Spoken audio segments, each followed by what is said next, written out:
अपने पसंदीदा शायर की वीडियो सबसे पहले पाने के लिए एना मुशायरा आज ही सब्सक्राइब कीजिए और बेल आइकन दबाना ना भूलें। शुक्रिया।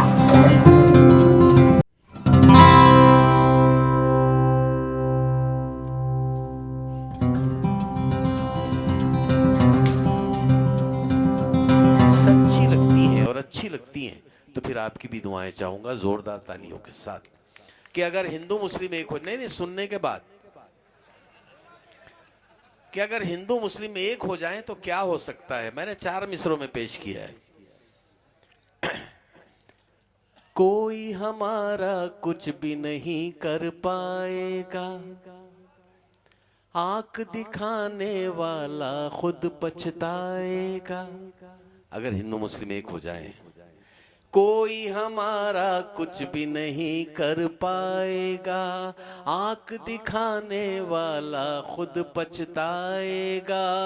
हिंदू मुस्लिम एक सुर में जब बोलेंगे, हिंदू मुस्लिम एक सुर में जब बोलेंगे, सिर्फ तिरंगा दुनिया पर लहराएगा, सिर्फ तिरंगा दुनिया पर लहराएगा। ये हो